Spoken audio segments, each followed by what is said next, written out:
வேண்டாம் பிஜேபி, வேண்டும் ஜனநாயகம் என்ற ஒரு முழக்கத்தோடு மட்டுமல்ல, பாசிசத்தை இந்த மண்ணை விட்டே விரட்ட வேண்டும் என்கின்ற அடிப்படையில் மிகப்பெரிய திட்டமிடுதலோடு தமிழ்நாடு முழுக்க தொடர் பிரச்சாரங்களாக, இரண்டாம் கட்ட பிரச்சாரங்களாக மேற்கொண்டு 1000க்கும் மேற்பட்ட பிரச்சார கூட்டங்கள், 100க்கும் மேற்பட்ட தெருமுனை பிரச்சார கூட்டங்கள் வாயிலாக பிஜேபியை தோலுரித்து காட்டிக் கொண்டிருக்கக்கூடிய மக்கள் அதிகாரத்திற்கு மனிதநேய மக்கள் கட்சியின் சார்பாகவும் தமிழ்நாடு முஸ்லிம் முன்னேற்ற கழகத்தின் சார்பாகவும் எங்களுடைய வாழ்த்துக்களை தெரிவித்துக் கொள்கிறோம். பிஜேபியை விரட்ட வேண்டும். எதற்காக? ஆர்எஸ்எஸ் இல்லாத புதிய இந்தியாவிலே நாம் உருவாக்க வேண்டும். எதற்காக என்று சொன்னால், தொடர்ந்து இந்திய தேசத்தில் நிலவி கொண்டிருக்கக்கூடிய சூழல் நாம் அனைவரும் அறிந்தது. எனக்கு முன்னால் தோழர் பேசினார், பல குறிப்புகளை இங்கு மேற்கோளிட்டு காட்டினார், ஊழல் குற்றவாளிகளுடைய பட்டியலை. ஆனால் ஊழலை விட மிகப்பெரிய ஒரு ஜனநாயக படுகொலை இந்திய தேசத்தில் நிலவி கொண்டிருக்கிறார். மதத்தின் பெயரால், உண்ணுகின்ற உணவின் பெயரால், உடுத்துகின்ற உடையின் பெயரால், வழிபாட்டு தலங்களின் பெயரால் இங்கு மனித உடல்கள் சிதைக்கப்பட்டு கொண்டிருக்கிறார். எப்படி ஒரு பாபர் மசூதியை வைத்து இவர்கள் அரசியல் செய்து கொண்டிருந்தார்களோ, 1991 ரத யாத்திரை என்கின்ற பெயரிலே ரத்த யாத்திரை ஓட்டப்பட்டு 1992 ஒரு மசூதி இடித்து தரமாட்டமாக்கப்பட்டு பிறகு தன்னுடைய அரசியல் அதிகாரத்தை கையில் வைத்துக் கொண்டு எண்ணற்ற முழக்கங்களை முன்னிறுத்தி மனித ரத்தங்களை பார்த்து கொண்டிருக்கக்கூடிய இந்த பிஜேபி தொடர்ந்து இந்த தேசத்திலே மதங்களை முன்னிறுத்தி மனித ரத்தத்தை பார்த்து கொண்டிருக்கிறார். எவராலும் மறுக்க முடியாது. பல சகோதரர்களுக்கு வரலாறு தெரியாது. ஏதோ 1992 ஒரு மசூதி இடிக்கப்பட்டு விட்டது என்பதுதான் உங்களுக்கு எல்லாம் தெரியும். ஆனால் அந்த மசூதி இடிப்பிற்கு முன்னால் பல்லாயிரக்கணக்கான இஸ்லாமிய ரத்தங்கள் இந்த தேசத்திலே ஓட்டப்பட்டு இருக்கிறார். பல்லாயிரக்கணக்கான முஸ்லிம்களோட சொத்துக்கள் தேசத்திலே சூறையாடப்பட்டு இருக்கிறார். பல குழந்தைகள் தேசத்திலே துண்டு துண்டாக சிதைக்கப்பட்டு இருக்கிறார். பல பெண்மணிகள் இந்த தேசத்திலே கற்பழிக்கப்பட்டு இருக்கிறார். இதையெல்லாம் உண்மையான விஷயங்கள். ஆனால் ஒரு மசூதி இடிக்கப்பட்டு விட்டது. ஒரு மசூதி இடிக்கப்பட்டு விட்டது என்பதுதான் இன்று வரை பேசிக் கொண்டிருந்தது. அந்த மசூதிற்காக நீதிமன்ற வாயிலாக நாங்கள் போராடி கொண்டிருந்தோம். இந்திய தேசம் இந்த தேசத்திலே அரசியலமைப்பு சாசனம் உயிரோடு இருந்து கொண்டிருக்கிறது. நீதிமன்றங்கள் அங்கே உயிரோட்டமாக இருந்து கொண்டிருக்கிறது என்று நாங்கள் நம்பி நீதிமன்றத்தின் வாயிலாக போராடி கொண்டிருந்தோம். ஆனால் எப்படிப்பட்ட தீர்ப்பு வழங்கினார்கள் என்பதெல்லாம் உங்களுக்கு தெரியும். இடித்தவனுக்கு 2 பங்கு, இழந்தவனுக்கு 1 பங்கு என்று சொன்னார்கள். இறுதியில் மொத்தத்தையும் பிடுங்கி அப்படியே கொடுத்தார்கள். இஸ்லாமியர்கள் என்ன செய்தோம்? வன்முறையை கையில் எடுத்தோமா? இல்லை. இந்த தேசத்தை விரும்பியதன் காரணமாக, இந்த தேசத்திலே நாம் அனைவரும் அண்ணன் தம்பி என்கின்ற காரணத்தினால் ஒரு மசூதியை நாங்கள் விட்டு கொடுத்தோம். இதுதான் வரலாற்று உண்மை. ஆனால் பிஜேபி தொடர்ந்து இங்கு என்ன செய்து கொண்டிருக்கிறது என்பதெல்லாம் நீங்கள் பார்க்க வேண்டும். 1948 இந்திய தேசம் சுதந்திரம் பெற்றது. ஆனால் முதல் தீவிரவாதத்தை யார் உருவாக்கிய இந்த தேசத்திலே? மகாத்மா காந்தி என்று சொல்லக்கூடிய ஒரு மகாத்மா காந்தி இந்திய தேசத்திலே வெறும் 168 நாட்கள் மட்டுமே இந்திய தேசம் சுதந்திரம் பெற்று உயிரோடு இருந்தார். அந்த மகாத்மா காந்தி சுட்டு கொண்டது பாசிச பிஜேபி என்று சொன்னார். இதை மறைக்க முடியாது. இதான் இந்திய தேசத்தின் முதல் தீவிரவாதம். தொடர்ந்து அவர்கள் நடத்தி கொண்டிருக்கிறார்கள். இந்த தேசத்திலே தீவிரவாதத்தை எப்படியாவது தலை தூக்க செய்ய வேண்டும் என்று பிஜேபி கங்கணம் கட்டிக்கொண்டு செயல்பட்டுக் கொண்டிருக்கிறார்.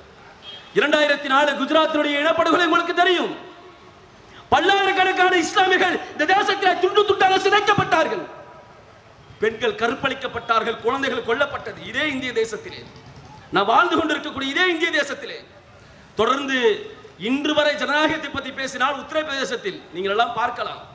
ஜனநாயகத்தை பற்றி பேசினால், நீதிக்காக போராடினால் புல்டோசர் மூலமாக இந்திய தேசத்தில் வாழ்ந்து கொண்டிருக்கக்கூடிய அந்த பெண்மணிகளை வீடு இடித்து தரமட்டமாக்கப்படுகிற இந்த தேசத்தில் என்று சொன்னால் இந்த தேசம் எதை நோக்கி சென்று கொண்டிருக்கிறது? அதற்காக தான் இந்த ஏற்பாடு. நீங்கள் எல்லாம் புரிந்து கொள்ள வேண்டும். இந்த பிஜேபி யார்? இந்த ஆர்எஸ்எஸ் யார்? இந்த பிஜேபி ஆர்எஸ்எஸ்க்கும் இந்தியாவிற்கும் என்ன சம்பந்தம் என்பதை நீங்கள் புரிந்து கொள்ள வேண்டும். இந்திய தேசத்தை விட்டு ஒரு இயக்கம், ஒரு கட்சி துரத்தி அடிக்கப்பட வேண்டும் என்று சொன்னால் அது ஆர்எஸ்எஸும் பிஜேபி என்பதை இந்த இடத்தில் நான் பகிரங்கமாக பதிவு செய்ய கடமைப்பட்டு இருக்கிறேன். அன்பு சகோதரர்களே, தற்போது கூட மணிப்பூர் நீங்கள் எல்லாம் பார்த்திருக்கலாம். மணிப்பூர் அண்ணன் தம்பிகளாக வாழ்ந்து கொண்டிருந்தார்கள். அங்கு என்ன நடந்தது? கிறிஸ்துவர்களுக்கும் இந்துக்களுக்கும் மிகப்பெரிய கலவரத்தை உண்டு பண்ணி அங்கு கிறிஸ்துவ தேவாலயங்கள் கொளுத்தப்பட்டது, அடித்து ஒடுக்கப்பட்டது. கிறிஸ்துவர்கள் பலவந்தமாக அந்த பெண்மணிகள் வீடியோலாம் நீங்க பார்த்திருக்கலாம். பெண்மணி வீடியோலாம் பார்த்தீங்களா? தரவென்று நடுவீதியில் இழுத்து வரப்பட்டு அவர்களுடைய ஆடைகள் கலைக்கப்பட்டு கூட்டு பாலியல் வன்முறை செய்யப்பட்ட இந்திய தேசத்தில் வாழ்ந்து கொண்டிருப்பேன் என்பதை நீங்கள் புரிந்து கொள்ள வேண்டும். என்ன அநியாயம் நடந்து கொண்டிருக்கிறது? தொடர்ந்து எப்படியாவது மத கலவரங்களை உண்டுபடுத்தி விட வேண்டும், எப்படியாவது இங்கு ஜாதி பிரச்சனை உருவாக்கி விட வேண்டும், அதன் வாயிலாக தொடர்ந்து நாம் அரசியல் செய்ய வேண்டும் என்று நினைத்துக் கொண்டிருக்கிறார்கள். அன்பு சகோதரர்களே, இவர்கள் எப்பொழுது ஆட்சி பீடத்தில் அமர்ந்தார்களோ 2014 முதல் இன்று வரை எண்ணற்ற பின்னடைவு, பொருளாதார ரீதியாக இருந்தாலும் சரி, அது மனித சமுதாயத்தில் ஒற்றுமையாக இருக்கக்கூடிய அந்த ஒற்றுமையை சீர்குலைக்கக்கூடிய அந்த செயலாக இருந்தாலும் சரி, தொடர்ந்து பிஜேபி தன்னுடைய செயலாக்கத்தை வன்முறையாக காட்டிக் கொண்டிருக்கிறது. இந்திய தேசத்துடைய பொருளாதாரம் இப்பொழுது எங்கே சென்று கொண்டிருக்கிறது?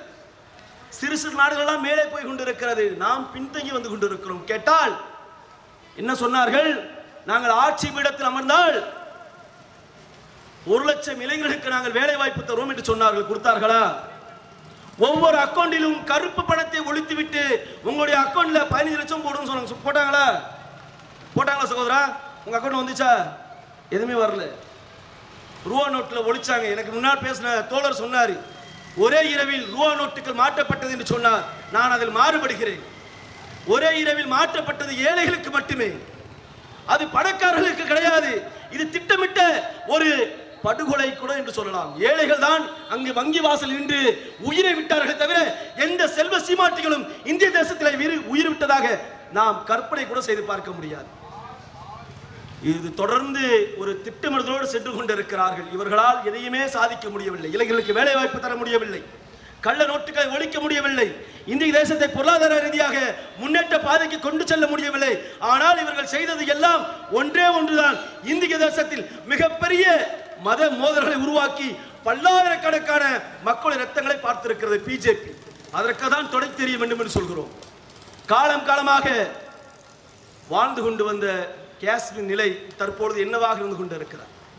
377 சட்டங்களை போட்டு சிறப்பு அந்தஸ்தோடு அங்கு ஒரு மாநிலம் கட்டமைக்கப்பட்டு அந்த மாநிலத்துடைய உரிமைகள் இப்பொழுது கேள்விக்குறியாக மாற்றப்பட்டு இருக்கிறது. அதற்கு நீதிமன்றங்களும் துணை போய் கொண்டிருக்கிறது. இது எல்லாம் வெட்கக்கேடு. பாலஸ்தீன வரலாறுகள், இந்திய தேசம் 50 ஆண்டுகளுக்கு மேலாக பாலஸ்தீனத்தை ஆதரவு மீட்டிக் கொண்டிருந்தது. தற்பொழுது இஸ்ரேலுக்கு ஆதரவு மீட்டக்கூடிய சூழல் நம்மால் பார்க்க முடிகிறது. ஏன் என்று சொன்னால் இஸ்ரேலும் மோடியும் ஒரே குரூப் தான். இதுல மாற்றலாம் சொல்ல முடியாது. ஏன் சொல்றேன் அப்படின்னா, பாலஸ்தீனத்தை வரலாறு எடுத்தீங்கன்னு கேட்டீங்கன்னா 1948க்கு முன்னால் இஸ்ரேல் என்கின்ற ஒரு நாடே கிடையாது. அதற்கு பிறகு உருவாக்கப்படுகிறது. 48 உருவாக்கப்படக்கூடிய இஸ்ரேல் அதே வருடங்களில் இங்கு மகாத்மா காந்தி கொல்லப்படுகிறார். புரிந்து கொள்ள வேண்டும். இஸ்ரேலும் ஆர்எஸ்எஸும் ஒன்று என்பதை நீங்கள் புரிந்து கொள்ள வேண்டும். இங்கு ஆர்எஸ்எஸ் இயக்குவது இஸ்ரேல், இஸ்ரேலில் பின்புறமாக இருப்பது ஆர்எஸ்எஸ் என்பதை நீங்கள் புரிந்து கொள்ள வேண்டும். தொடர்ந்து இங்கே ஆட்சி பீடத்தில் இருந்து ராஜீவ்காந்திக்கு அவர்களுக்கு கொலை மிரட்டல் வருகிறது. அப்பொழுது பாலஸ்தீன அதிபராக இருந்தவர், உங்களுக்கு இந்த மாதிரி ஒரு அச்சுறுத்தல் இருக்கிறது, எங்களுக்கு உளவுத்துறை எப்போது கொடுத்திருக்கிறது, உங்களுடைய உயிர்களை பார்த்துக் கொள்ளுங்கள் என்று சொல்கிறார் யாசர் அரஃபாத். ஆனால் இவர்கள் அதை புறந்தள்ளியின் காரணமாக, அதை கண்டுகொள்ளாதன் காரணமாக இங்கு ராஜீவ்காந்தி கொல்லப்படுகிறார். அப்படி என்று சொன்னால் இந்திய தேசத்தில் இருக்கக்கூடிய தலைவர்களுடைய கொலைக்கு பின்னால் இருப்பது ஆர்எஸ்எஸும் அதன் அடிவடியாக இருக்கக்கூடிய இஸ்ரேலும் என்பதை இந்த இடத்தில் நான் பகிரங்கமாக குற்றச்சாட்ட விரும்புகிறேன். அன்பு சகோதரர்களை புரிந்து கொள்ள வேண்டும். பாலஸ்தீனம் என்பது ஒரு அழகிய பூமி. இன்றது அழகிய பூமி எவ்வாறு இருக்கிறது, அங்கு இருக்கக்கூடிய குழந்தைகள் நிலை எப்படி இருந்து கொண்டிருக்கிறது, அங்கு வாழ்ந்து கொண்டிருக்கக்கூடிய மக்களுடைய நிலை இப்பொழுது எப்படி இருக்கிறது என்பதையெல்லாம் உங்களுக்கு புரிந்து கொள்ள வேண்டும். பாலஸ்தீனத்துடைய வரலாறுகளை புரட்டி பார்க்காமல் இந்திய தேசத்துடைய வரலாறை நாம் படிக்க முடியாது. பாலஸ்தீனத்துடைய அந்த இரத்த வெறிக்கு முழுக்க முழுக்க இங்கு பின்னணியாக இருப்பது அதிகார வர்க்கம் என்று சொல்லக்கூடிய அமெரிக்கா, ஜெர்மனி என்று சொன்னால் அதன் வாயிலாக இருக்கக்கூடிய நரேந்திர மோடியும் என்று நான் இந்த இடத்தில் பகிரங்கமாக குற்றம் சாட்ட விரும்புகிறேன். முதலில் அங்கு போர் நடைபெற இருக்கிறது. அப்பொழுதுதான் அங்கு குண்டு வீசப்பட்டு இருக்கிறது. இங்கு அது உண்டான எந்த ஒரு சூழலுமே இல்லை. ஆனால் உடனடியாக கம்பீரென்று எழுந்து வந்து நரேந்திர மோடி அவர்கள் சொல்கிறார்கள், நாங்கள் இஸ்ரேலின் பின்புறத்தில் இருக்கிறோம் என்று சொல்கிறார்கள். நாங்கள் இஸ்ரேலின் ஆதரவு என்று சொல்கிறார்கள். ஏன் ஒரு நாட்டுடைய பிரதமர் அதை ஆய்வு செய்து சொல்லியிருக்கலாமே? அங்கு வன்முறை நிகழ்த்தப்பட்ட தவறு, கண்டிக்கிறோம் கண்டிக்கிறோம் என்று சொல்லியிருக்கலாம். ஆனால் இஸ்ரேலின் பின்புறத்தில் இருக்கிறோம் என்று சொன்னால் இந்த நரேந்திர மோடியும் இஸ்ரேலும் ஒரே கூட்டு களவாணிகள். அவர்கள் எப்படி அந்த தேசத்தை இப்ப எப்படி பாலஸ்தீனத்தை அபகரித்து இஸ்ரேல் அகண்ட இஸ்ரேலாக உருவாக்க போகிறோம் என்று சொல்கிறார்களோ அதே போலதான் இங்கு நரேந்திர மோடியும் சொல்லிக் கொண்டிருக்கிறார், நாங்கள் அகண்ட பாரதத்தை உருவாக்க போகிறோம் என்று சொல்கிறார். அகண்ட பாரதம் என்றால் என்ன? இந்துத்துவ அஜெண்டாவில் அவர்கள் ஏற்படுத்த போகிறோம் என்று சொல்கிறார்கள். 2024 பாதுகாக்கப்பட வேண்டும். 2024 மீண்டும் பிஜேபி இந்த தேசத்திலே ஆட்சி அமைத்தால் நீங்கள் எழுதி வைத்துக் கொள்ளுங்கள், இந்திய தேசத்தில் நடைபெறக்கூடிய ஜனநாயக தேர்தல் அதுவாக கடைசியாக இருக்கும். அதுதான் கடைசியாக இருக்கும். இவர்கள் மிகப்பெரிய திட்டமிடுதோடு வந்து கொண்டிருக்கிறார்கள். 1925 தூங்கப்படுகிறது RSS. அவருடைய 100 ஆண்டு கால அஜெண்டா 100 ஆண்டு காலம் முடியும் பொழுது இந்திய தேசத்தை நாங்கள் இந்துத்துவ நாடாக அறிவிப்போம் என்கின்றது அவருடைய அஜெண்டா. 2025 வந்தால் அந்த 100 ஆண்டு காலம் முடிகிறது. இன்று அதற்காக தான் வேகமாக பாபர் மசூதி இடத்திலே ராமர் கோயில் கட்டப்பட்டு கொண்டிருக்கிறார். அதற்காக தான் இங்கு பாலஸ்தீனத்துடைய அந்த வரலாறுகளை இவர்கள் அதை அப்படியே மறைச்சுக்கிட்டு இந்த பக்கம் மிகப்பெரிய வரலாறு இருக்கக்கூடிய அந்த இடத்துல ராமர் கோயிலை கட்டிட்டு இருக்கிறாங்க. 2024 வெற்றி பெற்றால் 2025 இந்துத்துவ நாடாக மாற்றப்படும். நீங்கள் புரிந்து கொள்ள வேண்டும், இந்துத்துவ நாடு என்று சொன்னால் இந்துக்களுக்கு உண்டான நாடு அல்ல. அவர்கள் வர்ணாசிரம அடிப்படையில் சொல்கிறார்கள், இந்துக்களை பிரிக்கிறார்கள், கூறு போடுகிறார்கள். தலையில் பிறந்தவர் பார்ப்பனியர்கள், தோளில் பிறந்தவர் சத்திரர்கள், தொடையில் பிறந்தவர் வைஷ்ணவர்கள், காலில் பிறந்தவர் சூத்திரர்கள் என்று சொல்லி இந்துக்களை அவர்கள் கூடு போடுகிறார்கள். அப்படி என்று சொன்னால் இது இந்துக்களுக்கு உண்டான தேசமாக அவர்கள் உருவாக்கப்படவில்லை, இது இந்துத்துவ நாடாக அவர்கள் அறிவிக்கப் போகிறார்கள். அப்படி என்று சொன்னால் இதற்கு மிகப்பெரிய எதிர்ப்பாக இருப்பார்கள் என்பதை அவர்கள் அட்டவணை போட்டு இருக்கிறார்கள். அப்படி ஒரு நிலைமை இங்கு ஏற்பட்டு விட்டால் முதலில் அதை எதிர்ப்பது இஸ்லாமியர்களாக இருப்பார்கள். அதற்கு தான் NRC NPR CAA கையில் எடுத்தான். உங்களுக்கு தெரியும், NRC NPR CAA கையில் எடுத்ததின் காரணம் என்ன தெரியுமா? இந்த தேசத்தில் இஸ்லாமியர்களை அகதிகள் முகாமில் அடைக்க வேண்டும், அல்ல தேசத்தை விட்டு அப்புறப்படுத்த வேண்டும், இல்லை என்றால் இவர்கள் சிறைவாசலில் அடைக்கப்பட வேண்டும், இல்லை என்றால் இந்த தேசத்திலே அவர்கள் சிதைக்கப்பட வேண்டும் என்று சொல்லி RSS தன்னுடைய செயலாக்கத்தை முழுமையாக அதனுடைய வழியில் வந்து கொண்டிருக்கிறது. ஆகதான் நாம் அனைவரும் இங்கு கேட்டுக்கொண்டு இருக்கிறோம், நாம் அனைவரும் கரங்களும் இங்கு ஒருங்கிணைக்கப்பட வேண்டும். ஏன் என்று சொன்னால் இவர்கள் இந்துக்களுக்கு உண்டான கட்சி கிடையாது. இவர்கள் இந்துத்துவ அஜெண்டாவை முன்னிறுத்தி வந்து கொண்டிருக்கிறார்கள்.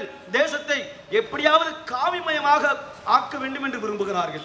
ஆகையால் நாங்கள் துடித்துக் கொண்டிருக்கிறோம், இந்த தேசத்தை பாதுகாக்க வேண்டும் என்று துடித்துக் கொண்டிருக்கிறோம். இந்த தேசத்திற்காக சுதந்திரம் பெற்று நாம் கையில் கொடுத்து போனார்கள் முன்னோர்கள். அவர்களுக்காக நாம் ஏதாவது செய்ய வேண்டும் என்று சொன்னால், இந்த தேசத்திலே ஜனநாயகம் தலை தூக்க வேண்டும் என்று சொன்னால் நாம் பிஜேபியை இந்த தேசத்தை விட்டு அப்புறப்படுத்த வேண்டும். அப்பொழுதுதான் இது நரேந்திர மோடி சொல்ற மாதிரி இது புதிய இந்தியாவாகவே இருக்கும். அப்போதான் மாறும். இது என்னைக்கு RSSம் பிஜேபியும் இந்த மண்ணை விட்டு விரட்டப்படுகிறதோ அன்றுதான் இந்த தேசம் புதிய இந்தியாவாக ஒளிபெறும். ஆகையால் மக்கள் அனைவரும் தெளிவாக தன்னுடைய திட்டமிடுதலை கொண்டு போக, மக்கள் மத்தியில் கருத்துக்களை எடுத்து வையுங்கள். RSS பிஜேபி என்பது வெறும் அரசியலுக்கு மட்டும் எதிரி இல்லை, இவர்கள் இந்த மனித குலத்திற்கே எதிரி என்பதை நீங்கள் பிரகடனம் செய்ய வேண்டும். RSS பிஜேபி இல்லாத புதிய இந்தியாவை நாம் அனைவரும் கரம் சேர்த்து ஒருங்கிணைத்து அதை வேரோடு மண்ணாக விரட்டி அடிப்போம் என்று சொல்லி வாய்ப்பு நன்றி கூறி விடைபெறுகிறேன். நன்றி.